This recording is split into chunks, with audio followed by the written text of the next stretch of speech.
Hi everyone, I am Dr. Prasann Kumar. In this video, we will be studying about a very important population interaction called as predation. ಮೊದಲಿಗೆ predation ಅನ್ನೋದರ definition ಅನ್ನು ನಾವು ನೋಡೋಣ. predation ಅಂದರೆ ನೋಡ್ರಿ, it's A type of population interaction. ಅಲ್ಲಿ ಎರಡು organisms ಇರ್ತವೆ. ಒಂದು ಆರ್ಗ್ಯಾನಿಸಮ್ಗೆ ಬೆನಿಫಿಟ್ ಆಗುತ್ತೆ, ಪ್ಲಸ್ ಅಂತಂದರೆ ಬೆನಿಫಿಟ್ ಅಂತ ಅರ್ಥ, ಮೈನಸ್ ಅಂತಂದರೆ ಹಾರ್ಮ್ ಅಂತ ಅರ್ಥ. ಯಾವುದೋ ಒಂದು ಪ್ರಾಣಿಗೆ ಹಾನಿ ಆಗ್ತಾ ಇರುತ್ತೆ. ಎರಡು ಪ್ರಾಣಿಗಳಿವೆ, ಒಂದು ಪ್ರಾಣಿಯನ್ನು ನಾವು ಪ್ರಿಡೇಟರ್ ಅಂತ ಕರಿತೀವಿ, ಇನ್ನೊಂದು ಪ್ರಾಣಿಯನ್ನು ನಾವು ಪ್ರೇ ಅಂತ ಕರಿತೀವಿ. ಒಂದು ಎಕ್ಸಾಂಪಲ್ ತೊಗೊಂಡು ಹೇಳೋದಾದ್ರೆ ನೋಡಿರಿ, ಒಂದು ಹುಲಿ ಒಂದು ಜಿಂಕೆಯನ್ನು ತಿನ್ನೋದು ನಾವು ಪ್ರಿಡೇಷನ್ ಅಂತ ಹೇಳ್ಬೋದು. ಇಲ್ಲಿ ಹುಲಿಯನ್ನು ನಾವು ಏನಂತ ಕರಿತೀವಿ ಅಂದರೆ ಪ್ರಿಡೇಟರ್ ಅಂತ ಕರಿತೀವಿ. ಹಾಗೆ ಈ ಜಿಂಕೆಯನ್ನು ನಾವೇನಂತ ಕರಿತೀವಿ, ಪ್ರೇ ಅಂತ ಕರಿತೀವಿ. ಹುಲಿಗೆ ತನಗೆ ಆಹಾರ ಸಿಗ್ತಾ ಇದೆ, ಅದಕ್ಕೊಂದು ಬೆನಿಫಿಟ್ ಆಗೈತೆ, ಅದಕ್ಕೆ ಅದಕ್ಕನ್ನು ಪಾಸಿಟಿವ್ ಅಂತ ಹೇಳ್ತೀವಿ. ಇಲ್ಲಿ ಜಿಂಕೆ ಸಾಯ್ತಾ ಇದೆ ಹುಲಿಯಿಂದ ಸಿಕ್ಕು, ಹಾಗಾಗಿ ಅದಕ್ಕೆ ಹಾನಿ ಆಗ್ತಾಯಿದೆ, ಅದನ್ನು ನಾವು ನೆಗೆಟಿವ್ ಅಂತ ರೆಪ್ರೆಸೆಂಟ್ ಮಾಡ್ತೀವಿ. ಇದೊಂದೇ ಎಕ್ಸಾಂಪಲ್ ಆಗಬೇಕಂತಿಲ್ಲ. ಒಂದು ಸ್ಮಾಲ್ ಬರ್ಡ್ ಲೈಕ್ ಏನಂತ ನಮ್ಮ ಮನೆಯಲ್ಲಿರುವಂಥ ಗುಬ್ಬಚ್ಚಿ ಆಗಿರ್ಬೋದು, ಆ ಗುಬ್ಬಿ ಒಂದು ಸಣ್ಣ ಏನೋ ಒಂದು ಗಿಡದ ಒಂದು ಸೀಡ್ಸ್ಗಳನ್ನ ತಿನ್ನೋದು ಕೂಡ ಏನಂತಂದ್ರೆ ಒಂದು ಪ್ರಿಡೇಷನ್ ಅಂತಲೇ ಹೇಳ್ಬೋದು. ಯಾಕಂತಂದರೆ ಇವನ್ ಪ್ಲ್ಯಾಂಟ್ಸ್ ಹ್ಯಾವ್ ಲೈಫ್, ಪ್ಲ್ಯಾಂಟ್ಸ್ ಕೂಡ ಲೈಫ್ ಇದೆ. ಹಾಗಾಗಿ ಈ ಒಂದು ಪ್ರಾಣಿ ಇನ್ನೊಂದು ಪ್ರಾಣಿಯನ್ನು, ಜೀವ ಇರುವ ಒಂದು ಸಸ್ಯವನ್ನು ತಿಂತಾ ಇದೆ. ಇಲ್ಲಿ ಈ ಗುಬ್ಬಿನ ನಾವೇನಂತ ಹೇಳ್ಬೋದು, ಪ್ರಿಡೇಟರ್ ಅಂತ ಹೇಳ್ಬೋದು. ಈ ಒಂದು ಪ್ಲ್ಯಾಂಟನ್ನು ನಾವೇನಂತ ಹೇಳ್ತೀವಿ, ಪ್ರೇ ಅಂತ ಹೇಳ್ತೀವಿ. ಓಕೆ, ಆ್ಯಂಡ್ ಇದಷ್ಟೇ ಅಲ್ಲ, ಪ್ರಿಡೇಟರ್ಸ್ಗಳ ಒಂದು ರೋಲ್ ಏನಿದೆ ಎಕೋಸಿಸ್ಟಮಲ್ಲಿ, ಎನ್ವಿರಾನ್ಮೆಂಟಲ್ಲಿ, ಅದನ್ನು ಕೂಡ ನಾವು ನೋಡಬೇಕಾಗುತ್ತೆ. NCERT ಟೆಕ್ಸ್ಟ್ ಬುಕ್ಕಲ್ಲಿ ಕ್ಲಿಯರಾಗಿ ಮೆನ್ಷನ್ ಮಾಡಿದ್ದಾರೆ what are the different roles ಅಂತೇಳಿ. ಒಂದೇದು ನೋಡೋದು ನೋಡ್ರಿ ಏನದ, it helps in transferring of energy across different trophic levels in a food chain.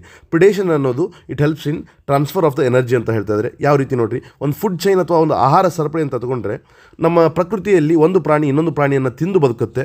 ಒಂದು ಎಕ್ಸಾಂಪಲ್ ಥ್ರೂ ನಾನು ಹೇಳ್ತಿದ್ದೀನಿ. ಇಲ್ಲಿ ಗ್ರಾಸ್ ಅನ್ನೋದಾದರೆ, ಗ್ರಾಸ್ ಇಸ್ ಎ ಪ್ರೊಡ್ಯೂಸರ್, ತನ್ನ ಊಟವನ್ನು ತಾನೇ ತಯಾರಿಸ್ಕೊಳ್ಳುವಂಥ ಒಂದು ಸಸ್ಯ. ಈ ಗ್ರಾಸನ್ನು ಒಂದು ಗ್ರಾಸ್ ಹೋಪರ್ ತಿನ್ನುತ್ತೆ. ಹಾಗೆ ಈ ಗ್ರಾಸ್ ಹೋಪರನ್ನು ಒಂದು ಫ್ರಾಗ್ ತಿನ್ನುತ್ತೆ, ಫ್ರಾಗನ್ನು ಹಾವು ತಿನ್ನುತ್ತೆ, ಹಾವನ್ನು ಈಗಲ್ ತಿನ್ನುತ್ತೆ. ಇದು ಒಂದು ಆಹಾರ ಸರಪಳಿ. ನೋಡಿರಿ, ಇಲ್ಲಿ ಏನಾಗುತ್ತೆ ಅಂತಂದರೆ, ಇದನ್ನು ನಾವು ಗ್ರಾಸನ್ನು ಪ್ರೆಡೇಟರ್ ಅಂತ ಕರಿಬೋದು. ಈ ಒಂದು ಇಂಟ್ರಾಕ್ಷನಲ್ಲಿ ಗ್ರಾಸ್ ಇದ್ದಿದ್ದು, ಗ್ರಾಸ್ ಹೋಪರ್ ಇದ್ದಿದ್ದು ಗ್ರಾಸನ್ನು ತಿಂತಾ ಇದೆ. ಇಲ್ಲಿ ಗ್ರಾಸ್ ಹೋಪರ್ ಅನ್ನೋದು ಪ್ರೆಡೇಟರ್. ಅದೇ ಈ ಇಂಟ್ರಾಕ್ಷನ್ ನೋಡ್ರಿ ಏನಿದೆ, ಇಲ್ಲಿ ಕಪ್ಪೆ ಪ್ರೆಡೇಟರ್ ಆಗುತ್ತೆ, ಕಪ್ಪೆ ಗ್ರಾಸ್ ಹೋಪರ್ ಅಂತ ತಿಂತೆ, ಈ ಗ್ರಾಸ್ ಹೋಪರ್ ಆವಾಗ ಪ್ರೇ ಆಗುತ್ತೆ. ಈ ರೀತಿ ಒಂದು ಚೈನ್ ನಮ್ಮ ನೇಚರಲ್ಲಿ ನಾವು ನೋಡ್ಬೋದು. ಅದಕ್ಕೆ ನಾವು ಏನು ಹೇಳ್ತಿದ್ದೀವಿ, predation helps in transferring of energy across different trophic levels in a food chain. Yes, next ನೋಡಿರಿ, ಎರಡನೇ ರೋಲ್ ಏನಪ್ಪ ಪ್ರಿಡೇಷನ್ದು ನೇಚರಲ್ಲಿ ಅಂತಂದರೆ, predation help in controlling prey population ಅಂತ ಹೇಳಿ. ಈ ಪ್ರಿಡೇಟರ್ಸ್ ಕೂಡ ಏನಂತಂದರೆ, ತಾವು ಏನು ಬೇಟೆ ಆಡ್ತವೆ, ಪ್ರೇಗಳ ಪಾಪ್ಯುಲೇಷನ್ನ ಕಂಟ್ರೋಲ್ ಮಾಡ್ತವೆ ಅಂತ ಹೇಳ್ತೀವಿ. ಇದಕ್ಕೆ ಒಂದು ಬೆಸ್ಟ್ ಎಕ್ಸಾಂಪಲ್ ನಿಮ್ಮ ಟೆಕ್ಸ್ಟ್ ಬುಕ್ದಾಗ ಕೊಟ್ಟಿದ್ದಾರೆ, ಪ್ರಿಕ್ಲಿ ಪಿಯರ್ ಕ್ಯಾಕ್ಟಸ್ ಅನ್ನೋ ಒಂದು ಕ್ಯಾಕ್ಟಸ್ ಬಗ್ಗೆ. So this was an exotic species ಅಂತಂದರೆ ನ್ಯಾಚುರಲ್ ಆಗಿ ಎಲ್ಲಿ ಬೆಳೆಯೋದಿಲ್ಲ ಆ ಒಂದು ಸಸ್ಯಕ್ಕೆ ಅಥವಾ ಒಂದು ಪ್ರಾಣಿಗೆ ಎಕ್ಸೋಟಿಕ್ ಸ್ಪೀಷೀಸ್ ಅಂತ ಕರಿತೀವಿ. ಪಾಪಸ್ ಕಳಿ ಥರ ಇರುವಂಥ ಒಂದು ಪ್ರಿಕ್ಲಿ ಪಿಯರ್ ಕ್ಯಾಕ್ಟಸ್ ಅನ್ನೋದು ಆಸ್ಟ್ರೇಲಿಯಾದಲ್ಲಿ ಇರಲಿಲ್ಲ.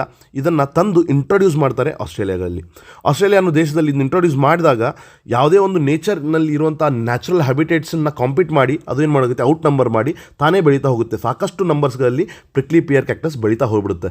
ಅದನ್ನು ಕಂಟ್ರೋಲ್ ಮಾಡೋಕ್ಕೆ ಆಗಂಗಿಲ್ಲ. ನಮ್ಮ ಇಂಡಿಯಾದಲ್ಲೂ ಈ ರೀತಿ ಸಾಕಷ್ಟು ಆ್ಯನಿಮಲ್ಸ್ಗಳಲ್ಲಿ, ಸಾಕಷ್ಟು ಏನಂತಂದರೆ ಸಸ್ಯಗಳಲ್ಲಿ ಆಗಿದೆ. ನಾವು ನೋಡ್ತಾ ಇರುವಂಥ ಕಾಂಗ್ರೆಸ್ ಗಿಡ ಆಗಿರ್ಬೋದು, ಅದು ಇವತ್ತಿಗೆ ಸಾಕಷ್ಟು ಕಡೆ ಏನಾದರೂ ಹಬ್ಬಿಬಿಟ್ಟೈತಿ. ಬಟ್ ಅದು ನಮ್ಮ ಇಂಡಿಯಾದ ಒಂದು ಸ್ಪೀಷೀಸ್ ಅಲ್ಲ, ಅದನ್ನು ನಾವು ಎಕ್ಸೋಟಿಕ್ ಸ್ಪೀಷೀಸ್ ಅಂತ ಕರಿಬೋದು. ಏನಾಗುತ್ತೆ, ಇದು ಇನ್ವೇಷನ್ ಮಾಡಿಬಿಡುತ್ತೆ ಆ ಒಂದು ಏರಿಯಾನ. ಇನ್ವೇಷನ್ ಮಾಡಿದಾಗ ಬರೀ ಏನಂತಂದರೆ ಆ ಒಂದು ಕ್ಯಾಕ್ಟಸ್ ಗಿಡನೇ ಬೆಳೀತಾ ಹೋಗುತ್ತೆ. ಇವಾಗ ಪ್ರಾಬ್ಲಮ್ ಏನಪ್ಪ ಅಂದರೆ, ಯಾಕೆ ಈ ರೀತಿ ಆಯಿತು ಅಂತಂದರೆ, ಅದರ ನ್ಯಾಚುರಲ್ ಪ್ರಿಡೇಟರ್ ಆ ಒಂದು ಆಸ್ಟ್ರೇಲಿಯಾದಲ್ಲಿ ಇರಲಿಲ್ಲ. ನ್ಯಾಚುರಲ್ ಪ್ರಿಡೇಟರ್ ಅಂದರೆ ಈ ಕ್ಯಾಕ್ಟಸನ್ನು ತಿನ್ನೋವಂಥ ಒಂದು ಪ್ರಾಣಿ ಇದೆ, ಅದನ್ನು ನಾವು ಮಾತ್ ಅಂತ ಕರಿತೀವಿ. ಆ ಮಾತ್ ಅಲ್ಲಿರಲಿಲ್ಲ. ಈ ರೀತಿ ಆದಮೇಲೆ ಇದನ್ನು ಕಂಟ್ರೋಲ್ ಮಾಡಲಿಕ್ಕೆ ಏನು ಮಾಡಿದ್ರಪ್ಪ ಅಂತಂದ್ರೆ, ವಾಪಸ್ ಆ ಮಾತನ್ನು ಇಂಟ್ರೊಡ್ಯೂಸ್ ಮಾಡ್ತಾರೆ. ಕ್ಯಾಕ್ಟಸ್ ಫೀಡಿಂಗ್ ಪ್ರಿಡೇಟರ್ ಮಾತನ್ನು ಇಂಟ್ರೊಡ್ಯೂಸ್ ಮಾಡಿದಾಗ ಈ ಒಂದು ಮಾತ್ ಆ ಒಂದು ಕ್ಯಾಕ್ಟಸ್ಸಿನ ಎಲೆಗಳನ್ನ ತಿಂದು ಅದರ ಪಾಪ್ಯುಲೇಷನ್ನ ಕಂಟ್ರೋಲ್ ಮಾಡೋಕ್ಕೆ. ಇದನ್ನು ನಾವು ಏನಂತ ಕರಿತೀವಿ ಅಂದರೆ ಬಯಾಲಜಿಕಲ್ ಕಂಟ್ರೋಲ್ ಮೆಥಡ್ ಅಂತ ಕರಿತೀವಿ. ಇದನ್ನು ನಾವು ಅಗ್ರಿಕಲ್ಚರಲ್ಲಿ ಕೂಡ ಏನಂತಂದರೆ ಅಪ್ಲೈ ಮಾಡ್ಬೋದು. ಸಾಕಷ್ಟು ಸಲ ಏನಂತಂದರೆ ಬೇರೆ ಬೇರೆ ಇನ್ಸೆಕ್ಟ್ಸ್ಗಳು ನಮ್ಮ ಕ್ರಾಪ್ಸ್ಗಳನ್ನ ಹಾಳು ಮಾಡ್ತಿರುತ್ತೆ. ಅದನ್ನು ಕಂಟ್ರೋಲ್ ಮಾಡಲಿಕ್ಕೆ ನಾವು ಏನು ಮಾಡ್ತೀವಿ, ಪೆಸ್ಟಿಸೈಡ್ ಅಥವಾ ಇನ್ಸೆಕ್ಟಿಸೈಡ್ ಹಾಕ್ತಿರ್ತೀವಿ. ಅದನ್ನು ಹಾಕೋ ಬದಲು ಡೈರೆಕ್ಟ್ಲಿ ಅದರ ನ್ಯಾಚುರಲ್ ಪ್ರಿಡೇಟರ್ ಯಾರು ಇರ್ತಾರೆ ಅದನ್ನು ತಂದು ಅಲ್ಲಿ ಇಂಟ್ರೊಡ್ಯೂಸ್ ಮಾಡಿದರೆ ಆ ಒಂದು ಪ್ರೊಸೆಸ್ಗೆ ನಾವೇನಂತ ಕರಿತೀವಿ, ಬಯಾಲಜಿಕಲ್ ಕಂಟ್ರೋಲ್ ಮೆಥಡ್ ಅಂತ ಕರಿತೀವಿ. ಥರ್ಡ್ಲಿ ಏನಿದೆ ನೋಡಿರಿ, predators also help in maintaining species diversity. ಇಲ್ಲಿ ನೀವು ನೋಡ್ತಾ ಇರುವಂಥ ಒಂದು ಇಮೇಜ್, ಇದು ಸ್ಟಾರ್ ಫಿಶ್ಶಿನ ಇಮೇಜ್. ಈ ಸ್ಟಾರ್ ಫಿಶ್ ಒಂದು ಸಪ್ರೇಟ್ ಹೆಸರಿದೆ ಇದಕ್ಕೆ, ಪಿಸಾಸ್ಟರ್ ಅಂತ ಹೇಳಿ. ಇದು ಎಲ್ಲಿ ಕಂಡು ಬರುತ್ತಪ್ಪ ಅಂದ್ರೆ ನೋಡಿರಿ, this is found in American coast, Pacific coast. ಅಲ್ಲಿ ಸೈಂಟಿಸ್ಟ್ಗಳು ಒಂದು ಎಕ್ಸ್ಪೆರಿಮೆಂಟ್ ಮಾಡ್ತಾರೆ. ಈ ಒಂದು predator, so this predator was eating many animals, small ಇನ್ವರ್ಟಿಬ್ರೇಟ್ಸ್ಗಳನ್ನ ತಿಂದು ಬದುಕ್ತಿತ್ತು. ಸೈಂಟಿಸ್ಟ್ಗಳು ಸ್ಟಡಿ ಮಾಡಲಿಕ್ಕೆ ಏನು ಮಾಡ್ತಾರೆ ಅಂತ ಒಂದು ಎನ್ಕ್ಲೋಸ್ಡ್ ಇಂಟರ್ಟೈಡಲ್ ಏರಿಯಾದಲ್ಲಿ ಈ ಒಂದು ಪ್ರಿಡೇಟರ್ನ ಕಂಪ್ಲೀಟ್ಲಿ ಆ ಸೆಟಪ್ಪಿಂದ ತೆಗೆದುಹಾಕ್ಬಿಡ್ತಾರೆ. ಆವಾಗ ಏನಾಗುತ್ತೆ ಅಂತಂದರೆ ಅಲ್ಲಿ ಈ ಒಂದು ಪ್ರಾಣಿ ಯಾವ ಪ್ರಾಣಿಗಳನ್ನ ತಿಂದು ಬದುಕ್ತಿತ್ತು ಆ ಪ್ರಾಣಿಗಳಲ್ಲಿ ಏನಾಗುತ್ತೆ ಕಾಂಪಿಟೇಷನ್ ಸ್ಟಾರ್ಟ್ ಆಗುತ್ತೆ. ಯಾವುದು ಸ್ಟ್ರಾಂಗ್ ಇರುತ್ತೆ ಸಣ್ಣ ವೀಕರ್ ಪ್ರಾಣಿಗಳನ್ನ ತೆಗೆದುಹಾಕಕ್ಕೆ ಸ್ಟಾರ್ಟ್ ಮಾಡುತ್ತೆ. ಇದರಿಂದ extinction of more than 10 species of invertebrates ಅನ್ನೋದು ಪ್ರಕ್ರಿಯೆ ಆಗುತ್ತೆ. ಯಾವಾಗ ಪ್ರಿಡೇಟರ್ ಇಲ್ಲ ಅಲ್ಲಿ ಪ್ರೇಗಳ ಸ್ಪೀಷೀಸ್ಗಳು ಏನು ಮಾಡಾಗುತ್ತೆ ಕಾಂಪಿಟೇಷನ್ ಮಾಡಿ ಅವುಗಳ ನಡುವೆ ಏನಂತಂದರೆ ಸಾಕಷ್ಟು ಲಾಸ್ ಆಗಿ ಸ್ಟಾರ್ಟ್ ಮಾಡುತ್ತೆ. ಈ ರೀತಿ ಆಗಬಾರ್ದು ಅಂತಂದರೆ ಪ್ರಿಡೇಟರ್ಸ್ಗಳು ಅಗತ್ಯ ಅಂತ ಹೇಳಿ ನಿಮ್ಮ ಟೆಕ್ಸ್ಟ್ ಬುಕ್ಕಲ್ಲಿ ಮೆನ್ಷನ್ ಮಾಡಿದ್ದಾರೆ. ಹಾಗಾಗಿ predators help in maintaining species diversity. Next ನೋಡ್ರಿ ಏನಂತಂದರೆ ಪ್ರಿಡೇಟರ್ಸ್ಗಳಿಂದ ಪ್ರೇಗಳು ತಪ್ಪಿಸ್ಕೊಳ್ಳಿಕ್ಕೆ ಸಾಕಷ್ಟು ಡಿಫೆನ್ಸಿವ್ ಮೆಕ್ಯಾನಿಸಮ್ಸ್ಗಳನ್ನ ಬೆಳೆಸ್ಕೊಂಡಿರ್ತವೆ. ಈ ಡಿಫೆನ್ಸಿವ್ ಮೆಕ್ಯಾನಿಸಮ್ ಯಾವ್ಯಾವಪ್ಪ ಅಂತ ನೋಡಲಿಕ್ಕೆ ಫಸ್ಟ್ಲಿ ಅನಿಮಲ್ಸನ್ನು ನೋಡೋಣ. ಅನಿಮಲ್ಸ್ಗಳಲ್ಲಿ ಪ್ರೇಗಳು ತಮ್ಮ ಪ್ರಿಡೇಟರ್ಸ್ಗಳಿಂದ ತಪ್ಪಿಸ್ಕೊಳ್ಳಿಕ್ಕೆ ಏನೇನು ಡಿಫೆನ್ಸ್ ಮೆಕ್ಯಾನಿಸಮ್ ಮಾಡ್ಕೊಂಡಿದ್ದಾವೆ ಅಂತಂದರೆ ಒಂದೇದು ನೋಡ್ರಿ, the some species of frogs and insects are cryptically coloured or camouflaged. ಫ್ರಾಗ್ಸ್ಗಳು ಮತ್ತು ಇನ್ಸೆಕ್ಟ್ಸ್ಗಳು ಸಾಕಷ್ಟು ಏನು ಮಾಡ್ತಾವೆ ಅಂತಂದರೆ ಕ್ರಿಪ್ಟಿಕಲಿ ಕಲರ್ಡ್ ಇದಾವೆ ಅಂತ ಹೇಳ್ತಾರೆ. ಇದರ ಅರ್ಥ ಏನಪ್ಪ ಕ್ರಿಪ್ಟಿಕಲಿ ಕಲರ್ಡ್ ಅಂತಂದ್ರೆ ನೋಡ್ರಿ, ಕ್ರಿಪ್ಟಿಕಲಿ ಕಲರ್ಡ್ ಅಂತಂದರೆ ಒಂದು ಮ್ಯಾಚಿಂಗ್ ಬ್ಯಾಕ್ಗ್ರೌಂಡ್ ಪಡ್ಕೊಳ್ಳುವಂಥ ಒಂದು ಪ್ರಕ್ರಿಯೆ ಇದು. ತಮ್ಮ ಬಾಡಿ ಕಲರ್ ಯಾವುದಿರುತ್ತೆ ಹಾಗೆ ಹಿಂದೆ ತಮ್ಮ ಯಾವ ಸರ್ಫೇಸಲ್ಲಿ ಇರ್ತವೆ ಅವೆರಡು ಮ್ಯಾಚಿಂಗ್ ಆಗೋ ರೀತಿ ನೋಡಿಕೊಂಡ್ರೆ ಪ್ರಿಡೇಟರ್ಸ್ಗಳಿಗೆ ಅವು ಕಂಡು ಬರೋದಿಲ್ಲ, ಹಾಗಾಗಿ ಸೇಫ್ಗಾರ್ಡ್ ಆಗ್ತವೆ ಅನ್ನೋ ಒಂದು ಪ್ರಕ್ರಿಯೆ. ಅದನ್ನು ನಾವು ಕೆಮೋಫ್ಲೇಜ್ ಅಂತ ಕೂಡ ಕರಿತೀವಿ. ಇದನ್ನು ಯಾವ ರೀತಿ ನೀವು ಅರ್ಥ ಮಾಡ್ಕೋಬೋದು ಅಂತಂದರೆ ಮಿಲ್ಟ್ರಿದವರು ಯಾವಾಗಲೂ ಏನಂತ ಗ್ರೀನ್ ಕಲರ್ ಡ್ರೆಸ್ ಹಾಕೊಂಡಿರ್ತಾರೆ. ಯಾಕಪ್ಪ ಅಂತಂದರೆ ಫಾರೆಸ್ಟಲ್ಲೆಲ್ಲ ಗಿಡಗಳಿರ್ತವೆ, ಆ ಗಿಡಗಳ ಮಧ್ಯೆ ಕೆಮೋಫ್ಲೇಜ್ ಆಗಿಬಿಡ್ತಾರೆ.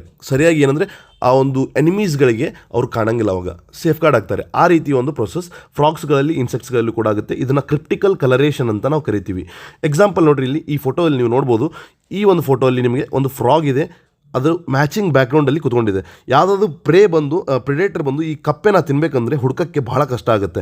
ಆ ಥರ ಒಂದು ಮ್ಯಾಚಿಂಗ್ ಬ್ಯಾಕ್ಗ್ರೌಂಡಲ್ಲಿ ಈ ಒಂದು ಕಪ್ಪೆ ಕೂತ್ಕೊಂಡೈತಿ. ಇದನ್ನು ನಾವು ಕ್ರಿಪ್ಟಿಕಲ್ ಕಲರೇಷನ್ ಅಂತ ಕರಿತೀವಿ.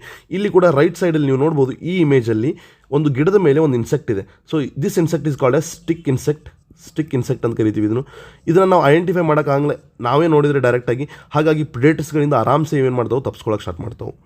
ಸೆಕೆಂಡ್ ನೋಡ್ರಿ ಏನದ, some species are poisonous or distasteful to the predators. ಇಲ್ಲಿ ಏನಾಗುತ್ತಪ್ಪ ಅಂತ ನೋಡ್ರಿ, ಮೊನಾರ್ಕ್ ಬಟರ್ಫ್ಲೈ ಅನ್ನೋ ಬಟರ್ಫ್ಲೈ ಇದೆ ವಿಚ್ ಇಸ್ ವೆರಿ ಡಿಸ್ಟೇಸ್ಟ್ಫುಲ್. ಇದು ಪ್ರಿಡೇಟರ್ಸ್ಗಳಿಗೆ ಸೇರೋದಿಲ್ಲ, ಯಾಕಂದರೆ ಈ ಒಂದು ಪ್ರಿಡೇಟರ್ಸ್ಗಳಿಗೆ ಟೇಸ್ಟಿ ಇರುವಂಥ ಫುಡ್ ಬೇಕು, ಬಟ್ ಇದು ಡಿಸ್ಟೇಸ್ಟ್ಫುಲ್ ಇದೆ. ಯಾಕೆ ಹಿಂಗಿದೆ ಅಂತಂದರೆ ಇದು ಸಣ್ಣದಿದ್ದಾಗ ಕ್ಯಾಟರ್ಪಿಲ್ಲರ್ ಇದ್ದಾಗ ಪಾಯ್ಸನಸ್ ವೀಡ್ಸ್ಗಳನ್ನ ತಿಂದು ಬದುಕಿರುತ್ತೆ. ಹಾಗಾಗಿ ಬೆಳೀತಾ ಅದರ ಬಾಡಿಲಿ ಪಾಯ್ಸನಸ್ ಕೆಮಿಕಲ್ ಇರುತ್ತೆ. ಅದನ್ನು ತಿಂದರೆ ಪಕ್ಷಿಗಳಿಗೆ ಆಗಿರ್ಬೋದು ಬೇರೆ ಒಂದು ಪ್ರಿಡೇಟರ್ಸ್ಗಳಿಗೆ ಅವ್ರಿಗೆ ಇಷ್ಟ ಆಗೋದಿಲ್ಲ. Next is defence mechanism in plants ಅಂತ ಹೇಳಿ. For plants herbivores are the predators. Herbivores are nothing but those animals which eat plants. ಇಲ್ಲಿ ಪ್ಲಾಂಟ್ಸ್ಗಳಿಗೆ ಒಂದು ಕಡೆಯಿಂದ ಇನ್ನೊಂದು ಕಡೆ ಮೂವ್ ಆಗೋಕ್ಕಾಗಲ್ಲ. ಆದ್ದರಿಂದ ಸ್ಪೆಷಲ್ ಟೈಪ್ ಆಫ್ ಡಿಫೆನ್ಸ್ ಮೆಕ್ಯಾನಿಸಮನ್ನು ಪಡ್ಕೊಂಡಿರ್ತಾವೆ. ಒಂದು ಮಾರ್ಫಾಲಜಿಕಲ್, ಇನ್ನೊಂದು ಕೆಮಿಕಲ್ ಅಂತ ಹೇಳಿ. ಮಾರ್ಫಾಲಜಿಕಲ್ ಅಂತಂದರೆ ನಮಗೇನು ಹೊರಗಡೆಯಿಂದ ಕಾಣುತ್ತೆ ಎಕ್ಸ್ಟರ್ನಲ್ ಫೀಚರ್ಸ್ಗಳಿರ್ತವೆ ಅವುಗಳನ್ನು ನಾವು ಮಾರ್ಫಾಲಜಿಕಲ್ ಡಿಫೆನ್ಸ್ ಮೆಕ್ಯಾನಿಸಮ್ ಅಂತ ಕರಿತೀವಿ. ಇಂಟರ್ನಲ್ ಇದ್ದಿದ್ರೆ will call it as chemical mechanism. Morphological ಅಂತ ಬಂದಾಗ we see thorns in some plants. Thorns ಅಂದರೆ ಮುಳ್ಳುಗಳು. ಸಾಕಷ್ಟು ಪ್ಲಾಂಟ್ಸ್ಗಳಿಗೆ ಮುಳ್ಳುಗಳಿರ್ತವೆ. ಲೈಕ್ ಅಕೇಶಿ ಆಗಿರ್ಬೋದು, ಕರಿಜಾಲಿ ಅಂತ ಕರಿತೀವಿ ನಾವು. ಹಾಗೆ ಕ್ಯಾಕ್ಟಸ್ ಅಂದರೆ ಪಾಪಸ್ಕಳಿ. ಇವೆಲ್ಲದರಲ್ಲಿ ಏನಂತಂದರೆ ವಿ ಕ್ಯಾನ್ ಸಿ ಥಾರ್ನ್ಸ್. ಇಲ್ಲಿ ನಾವು ನೋಡ್ಬೋದಾಗಿದೆ ಸಾಕಷ್ಟು ಮುಳ್ಳುಗಳಿರ್ತವೆ. ಈ ಮುಳ್ಳುಗಳು ಇರೋದ್ರಿಂದ ಯಾವುದೇ ಒಂದು ಪ್ರಾಣಿ ಇವುಗಳನ್ನ ಪ್ರಿಡೇಟರ್ಸ್ಗಳು ಬಂದು ತಿನ್ನೋಕ್ಕಾಗಂಗಿಲ್ಲ. ಹಾಗಾಗಿ ಇವು ಸೇಫ್ಗಾರ್ಡ್ ಆಗ್ತಾವೆ. ಇದನ್ನು ನಾವು ಏನಂತ ಕರಿತೀವಿ morphological defence mechanism. Chemical mechanism ಅಂತ ನೋಡಿದ್ರೆ ಏನೈತಿ, in case of some plants like calotropis, ಎಕ್ಕಿ ಗಿಡ ಅಂತ ಏನು ನಾವು ಕರಿತೀವಿ ಅಥವಾ ಮಿಲ್ಕ್ ವೀಡ್ ಅಂತ ಕರಿತೀವಿ, ಇಲ್ಲಿ they produce some chemicals called as poisonous cardiac glycosides. ಈ ರೀತಿ ಕೆಮಿಕಲ್ಸ್ ಪ್ರೊಡ್ಯೂಸ್ ಮಾಡೋದ್ರಿಂದ ಪ್ರಿಡೇಟರ್ಸ್ಗಳು ಈ ಒಂದು ಪ್ಲಾಂಟ್ಸ್ಗಳನ್ನ ತಿನ್ನೋದಿಲ್ಲ. ಯಾವುದೇ ಕಾರಣಕ್ಕೂ ತಿಂದರೆ ಅವುಗಳಿಗೆ ಪಾಯ್ಸನ್ಸ್ ಆಗಿರುತ್ತೆ. ಅದೇ ರೀತಿ ಬೇರೆ ಬೇರೆ ಕೆಮಿಕಲ್ಸ್ ಲೈಕ್ ನಿಕೋಟಿನ್ ಆಗಿರ್ಬೋದು, ಕೆಫೀನ್ ಆಗಿರ್ಬೋದು, ಕ್ವಿನಿನ್ ಆಗಿರ್ಬೋದು, ಓಪಿಯಮ್ ಆಗಿರ್ಬೋದು, ಇವೆಲ್ಲ ಏನಂತಂದರೆ these are the chemicals which are produced by plants to safeguard themselves from the predators. ತಮಗೋಸ್ಕರ ತಮ್ಮನ್ನು ತಾವು ಕಾಪಾಡ್ಕೊಳ್ಳಿಕ್ಕೆ ಪ್ರೊಡ್ಯೂಸ್ ಮಾಡುವಂಥ ಕೆಮಿಕಲ್ಸ್ಗಳಾಗಿರ್ತವೆ. ಇಷ್ಟು ಏನಪ್ಪ ಅಂತಂದರೆ ಅಬೌಟ್ ದ ಪ್ರಿಡೇಷನ್. ಈ ಒಂದು ಪ್ಲಾಂಟ್ ನಥಿಂಗ್ ಬಟ್ ಏನಾದರೂ ನಾವು ಹೇಳಿದೆ ಎಕ್ಕಿ ಗಿಡ ಅಥವಾ ಮಿಲ್ಕ್ ವೀಡ್ ಅಥವಾ ಕೆಲಟ್ರೋಪಿಸ್ ಅಂತ ಕೂಡ ಕರಿಬೋದು. See there are some PYQs here. Predation ಅನ್ನೋ ಒಂದು ಟಾಪಿಕ್ನಿಂದ ಪ್ರೀವಿಯಸ್ ಇಯರ್ ನೀಟಲ್ಲಿ ಆಲ್ರೆಡಿ ಕೇಳುವಂಥ ಪ್ರಶ್ನೆಗಳಾಗಿರ್ತವೆ ಇವು. ಒಂದು ಸಲ ವಿಡಿಯೋವನ್ನು ಪಾಸ್ ಮಾಡಿರಿ, ಇವು ಕ್ವಶನ್ಸ್ಗಳಿಗೆ ಆನ್ಸರ್ ಮಾಡೋಕ್ಕೆ ಟ್ರೈ ಮಾಡಿರಿ. ನಿಮ್ಮ ಆನ್ಸರ್ಸ್ಗಳನ್ನು ಕಮೆಂಟ್ ಬಾಕ್ಸಿನಲ್ಲಿ ಟೈಪ್ ಕೂಡ ಮಾಡಿರಿ. If you like this video and if you are preparing for NEET 2026 then subscribe my channel. ಇನ್ನೊಂದು ಇನ್ಫಾರ್ಮೇಟಿವ್ ವಿಡಿಯೋ ಜೊತೆ ನಿಮ್ಮನ್ನ ಭೇಟಿ ಆಗ್ತೀನಿ. ಅಲ್ಲಿವರೆಗೂ ಥ್ಯಾಂಕ್ ಯು.